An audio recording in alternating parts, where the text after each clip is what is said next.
안녕하십니까. 김진욱 변호사입니다. 지금 5G 집단 소송 맡은 지 근 한 4개월 정도가 지나가고 있는 상황입니다. 지금 5G 사용자가 전국 기준으로 1,500만 명이 넘고 있는 시점에서 여전히 이통 3사가 구축하고 있는 기지국이 턱없이 부족하다라는 여러 결과들이 나오고 있고, 급기야는 전국 각지에서 특히 서울 수도권에 출근하는 직장인들의 동선을 기준으로 과연 통신사와 과기정통부의 해명인 5G가 적절한 수준으로 이용이 가능하다라는 답이 사실인지에 대한 검증 작업이 활발하게 진행되고 있는 상황입니다.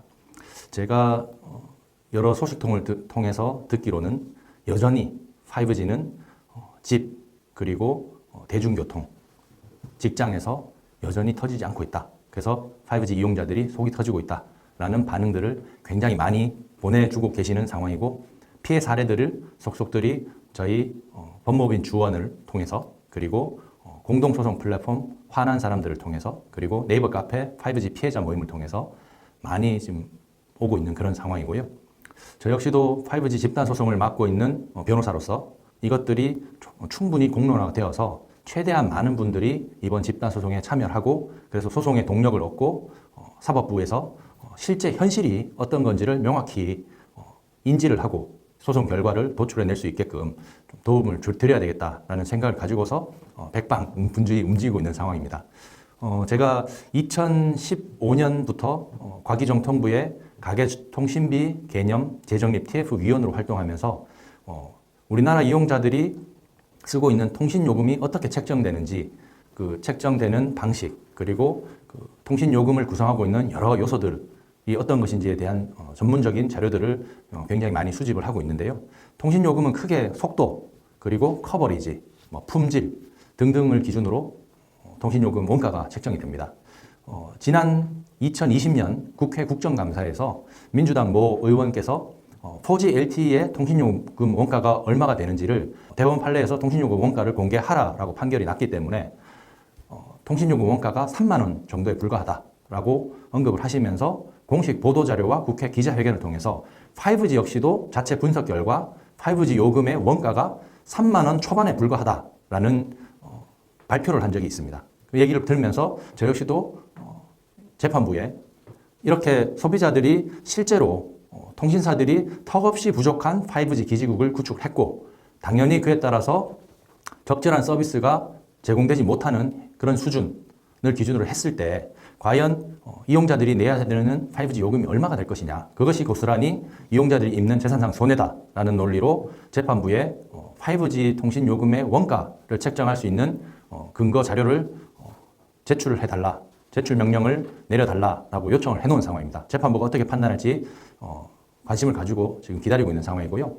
저희가 주장하는 것처럼 이용자들은 10만 원 내외의 고가의 5G 요금을 내고 있음에도 불구하고 이통 3사들은 계약 상대방인 소비자들에게 고가 요금에 상응하는 5G 서비스를 제공하고 있느냐. 특히 2019년 4월 전후로 해서 LTE 대비했을 때 20배 빠른 속도라고 대대적으로 선전 광고를 했기 때문에 이용자들이 4G LTE에서 5G로 갈아타는 큰 원인이 됐던 거고요. 그럼에도 불구하고 과연 20배 속도가 나오느냐. 지금 모두가 알고 계신 것처럼 5G는 제대로 터지지도 않고, 터지는 경우에도 4G LTE와 대비했을 때 속도가 얼마만큼 나오느냐. 20배 빠른 속도는 언감생신 전혀 나오지 않는다는 얘기죠. 불가능한 얘기고요. 5G 서비스를 처음에 출시하기 1년 전에 그 당시 과학기술정보통신부의 전신이었죠. 미래창조과학부에서 공식 보도자료를 통해서 이통 3사가 이용자들에게 대대적으로 방송 등을 통해서 광고 선전하고 있는 LTE 대비 20배 빠른 속도가 구현이 되려면은 LTE를 기준으로 했을 때 4.3배의 기지국이 필요하다라고 얘기를 했습니다. 현재 대한민국에 깔려있는 LTE 기지국 숫자가 약 100만 개거든요. 과기정통부의 공식 보도자료를 기준으로 했을 때는, 전문가 분석 결과를 통해서 나온 보도자료를 기준으로 했을 때는 물리적으로는 5G에 필요한 기지국이 430만 개가 넘게 있어야지 원활한 통신 3사가 이용자들에게 약속했던 20배 빠른 속도 구현이 가능하다는 게 430만 개. 하지만 지금 현재 5G 기지국 구축되어 있는 숫자가 20만 개가 조금 넘고 있죠. 한 약속된 속도 구현을 위해서 필요한 기지국 수혜는 20분의 1, 30분의 1 정도밖에 안 된다는 겁니다. 그리고 이통 3사가 처음에 5G 서비스 구현을 위해서 과기정통부 미래창조과학부로부터 주파수 할당을 받을 때 3.5GHz, 28GHz 할당을 받을 때 주파수 이용 계획서를 과기정통부에 제출을 했었습니다. 그때 당시에도 이미 우리는 기지국을 몇 년에 걸쳐서 얼마를 깔겠다라고 제출을 했고 1년 전에 과기정통부가 보도했던 자료에 따르면은 이통 3사가 정부에 제출한 자료는 원활한 5G 서비스 그리고 LTE 대비 20배 빠른 서비스 구현이 불가능하다는 것을 이통 3사가 또 과기정통부가 사전에 이미 1년 전에 알고 있었다는 얘기고 지금 현재 현실로 다가오고 있습니다. 그러니까 5G 서비스, 원활한 5G 서비스가 불가능 그리고 LTE 대비 20배 빠른 속도 구현이 불가능하다는 것을 사전에 인지를 다 하고 있었다는 겁니다. 그래서 제가 지금 현재 5G 이용자들이 겪고 있는 이 피해는 사전에 이미 이통 3사와 과기정통부, 미래창조과학부가 이미 알고 있었고 이런 상황이 발생한 것을 예견을 했다는 거죠. 고의 내지는 중대한 과실이 있고 그로 인해서 이용자들은 본인들이 내고 있는 10만 원 내외의 고가 요금을 내면서도 상하는 서비스를 못 받았기 때문에 납부한 요금 내지는 최소한 LTE와 5G 간의 요금 차이 정도의 재산상 손해를 입고 있는 것이고 5G를 이용하면서 겪었을 어떤 정신적인 피해, 스트레스 등등을 감안하면 정신적인 손해까지도 인정될 수 있다는 겁니다. 그래서 저희가 이번 5G 집단소송 민법상 채무 불이행을 이유로 한 손해배상 청구 소송을 제기를 하면서 받아야 될 손해액 산정을 최대로는 5G 요금 전액 그리고 최소로는 LTE와 5G 간의 요금 차액이 재산상 손해다. 그리고 동시에 모두 말씀드린 것처럼 5G를 이용하면서 겪어야 됐던 여러 불편함, 잦은 끊김이라든지 빨리 배터리가 소진되어서 계속해서 충전에 신경을 꼴뚜 세워야 된다든지 터지지 않는 문제라든지 뭐 이런 것들 때문에 꼭 필요한 연락을 못 받는다든지 또는 긴급 상황에서 내가 해야 될 전화들을 못 한다든지 그로 인해서 여러 가지 피해들을 받았기 때문에 이런 것들이 정신적인 손해를 입은 것으로 간주할 수 있다라고 봐서 재산상 손해와 정신적 손해를 묶어서 이통 3사들을 상대로 해서 손해배상 청구를 제기를 했고요. 이용자들이 입었던 피해 중에 일부로서 최소 금액으로 1인당 5에서 10만 원 정도의 피해가 발생한다고 해서 재산상 손해, 정신적 손해를 합산해서 1인당 150만 원의 손해배상 청구 금액을 책정을 해서 현재 법원에 소를 제기해 놓은 상황이고요. 1차 소송은 접수가 마무리됐고 2차 소송도 현재 접수가 마무리되어서 2021년 9월 중에 2차 소송 소장도 법원에 접수가 될 예정입니다. 소장이 접수가 되면은 1차 소송이 11월에 1차 변론기일이 지정이 되어 있고요. 2차 소송 접수가 되면은 1차 소송과 함께 병합 심사가 되는 것으로 저희가 계획하고 있는 상황입니다. 그래서 이 사건 소송이 과거에 우리가 입었던 피해를 회복해달라고 하는 소송이고 그리고 약정 기간이 2년씩 다 설정이 되어 있기 때문에 약정 기간 동안은 상황에 큰 진전이 없는 이상은 종래 입었던 손해가 계속되고 있다고 봐서 약정 기간 동안에도 역시 동일한 수준의 재산상 정신적 손해가 발생한 것으로 봐서 손해배상을 해야 된다라는 주장을 하고 있고 2차 소송이 접수가 된 이후에도 저희는 3차, 4차 피해자들을 대거 모집해서 계속해서 5G 집단 소송을 제기를 할 예정입니다. 왜 저희가 이 소송을 할 수밖에 없었느냐? 이통 3사들이 한국소비자원 그리고 여러 시민단체에서 부당하게 고가 요금을 받고 있는 이통 3사가 이용자들의 피해를 배상해 주라라는 여러 권고안을 제시를 했음에도 불구하고 이통 3사들은 본인들이 이미 1,500만 명이 넘고 있는 이 5G 이용자들에게 일일이 권고안에 나와 있는 수십만 원씩을 배상을 하게 되면은 천문학적인 숫자의 배상액이 지출이 돼야 되고 그러면 이통 3사의 어떤 지출 과다로 인해서 아무래도 손익에 큰 지장을 줄 수밖에 없는 상황이 되겠죠. 그래서 주저주저하고 있고 법원을 통한 강제적인 성격이 있는 판결문이 나오기 전까지는 우리는 그냥 버티겠다라는 입장으로 나오고 있기 때문에 이런 것들을 그냥 두고 볼 수는 없다. 법치주의 국가에서. 그래서 많은 이용자들이 정당하게 계약상 규정되어 있는 채무가 이행되지 않고 있으면 당연히 채무 불이행을 이용해서 손해배상을 하라는 거고 이 통사들은 각종 언론 보도를 통해서 제시하고 있는 해명들이 굉장히 웃깁니다. 원래 이 통신 서비스라는 것이 서비스 시행 초기에는 제대로 된 서비스 구현이 어렵다. 현실적으로. 그래서 이해해달라는 입장만 반복하고 있습니다. 본인들이 약관 등을 통해서 또 표시 광고를 통해서 이용자들에게 약속했던 서비스가 서비스 시행 초기에 원활하지 않다면은 그에 상하는 기간 동안에는 이용자들에게 요금을 대폭 할인, 감면해 주든지 아니면은 일정 기간 서비스를 시범 기간으로 해서 이용자들이 무상 등으로 서비스를 체험할 수 있는 기간을 주는 것이 온당하지만 미국이나 아니면 영국 등등에서 하고 있는 것처럼 5G를 무료로 또는 4G LTE를 쓰면서 5G 요금은 불과 1만 원 정도, 1, 2만 원 정도만 내면은 시범 서비스를 체험할 수 있는 방식으로 소비자의 선택권과 편익을 충분히 보장해 주는 방식으로 이용자들에게 통신요금 지급을 받고 있는 그런 상황과는 국내는 완전히 다르다는 얘기예요. 그러니까 이통 3사들이 본인들은 어떤 경제적인 손실을 보기 어려워서, 보기 싫어서 그에 대한 부담을 고스란히 이용자들에게만 떠넘기고 있는 그런 상황이 계속되고 있고, 정부와 이통 3사의 어떤 서비스 제공 그리고 정책 방향에 있어서 이용자 편익은 완전히 뒷전으로 물러나 있는 상황입니다.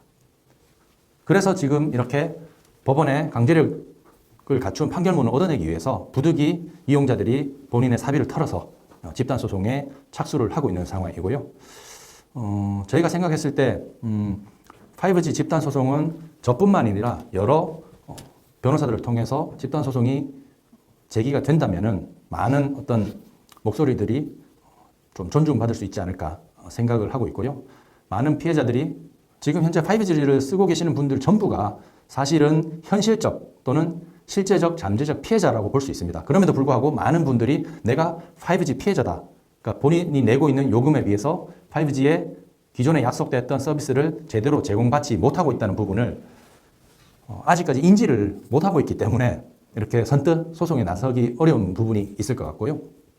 그 다음으로는 아무래도 재벌 기업인 이통 3사, SK텔레콤, KT, LG유플러스 같은 재벌 대기업을 상대로 한 이 집단 소송이 과연 승산이 있을 것이냐 라는 좀 걱정 반, 우려 반 때문에 소송 참여를 주저주저 하고 있는 것으로 이렇게 전해 들었습니다. 마침 이통 3사들도 그런 것을 노리고 이용자들에게 제대로 된 배상 내지는 보상을 주지 않는 것으로 보고 있어요. 그래서 이 일을 누군가는 총대를 메고 나서야 되겠다.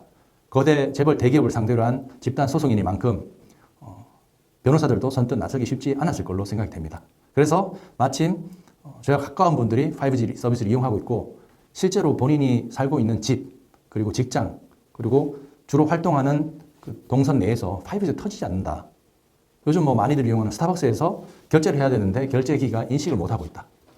계속해서 통신 불량에 시달리면서 생활의 불편함이 너무 크다라고 하면서 소송을 맡아달라고 요청을 해서 제가 마침 이 통신요금 책정과 관련된 정부위원으로 활동한 전력도 있고 그리고 가계통신비와 관련해서는 여러 국회 토론회라든지 정부의 행사 등에 참여하면서 축적되어 있는 자료들을 가지고 있기 때문에 이 사건은 법리상 그리고 논리상 현실상 승산이 있다라고 판단해서 집단소송을 맡게 되었다라는 배경 설명 말씀을 드릴 수 있겠습니다.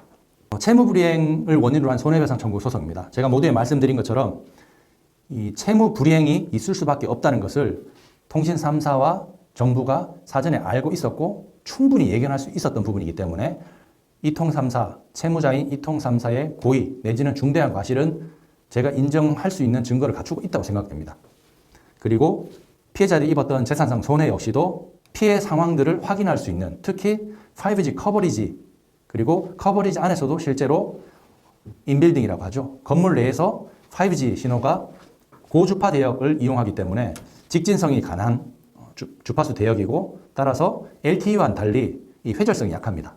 건물 내에서 필연적으로 음영지역이 발생할 수밖에 없고 그렇다면은 사실상 5G 이용자들이 집 안 그리고 대중교통 이용하신다면은 지하철 안 그리고 회사가 빌딩이나 건물 내에 있을 거기 때문에 회사 내에서 5G 이용은 사실상 불가능하다는 얘기입니다. 그리고 구축되어 있는 기지국 숫자만 보더라도 LTE와 대비했을 때 한 10에서 15% 정도밖에 이용할 수 없다는 것이 객관적으로 인프라 구축 수준만 보더라도 확인이 된다는 거죠. 그래서 이통 3사의 채무 불이행 그리고 그로 인해서 이용자들이 5G를 제대로 이용하지 못한다는 그로 인해서 본인들이 내고 있는 요금 상당의 재산상 손해, 정신적 손해를 받을 수밖에 없다. 이 모든 것들이 입증할 수 있는 증거들이 이미 갖춰져 있기 때문에 제가 수집을 해놨기 때문에 이 소송은 승산이 있다라고 판단되고 있고요. 여전히 많은 분들이 서울 수도권뿐만 아니라 5G 기지국에 원활히 깔려있지 않은 지방에서도 뭐 세종이 됐든 부산이 됐든 울산이 됐든 대구가 됐든 김천이 됐든 전라도 광주가 됐든 전남이 됐든 소송 참여해도 되느냐 지금도 문의가 빗발치고 있고요. 저희가 일일이 답변을 신속하게 드리지는 못하고 있지만 최대한 성심성의껏 소송 참여의 방법에 대해서 안내를 해드리고 있고 여전히 많은 방송사와 언론사에서 이 5G 집단 소송의 취재에 관심을 가지고 있는 그런 상황이고요. 저희가 1차 그리고 2차 소송 곧 접수를 할 예정입니다. 그래서 1, 2차 소송 이후에도 3차, 4차, 5차 계속해서 이 패자들이 이번 소송에 동참을 해서 본인들이 입고 있는 피해를 현실적으로 배상을 받아서 이통 3사가 본인들이 단순히 어떤 이 통신 서비스가 기간 산업이다. 국가 기간 산업이고 인프라 구축에 상당한 비용이 투입될 수밖에 없기 때문에 본인들의 어떤 부득이한 면을 이해해달라라는 핑계, 해명에만 급급한 이 현실을 바로잡을 수 있는 계기가 되었으면 하는 바람입니다.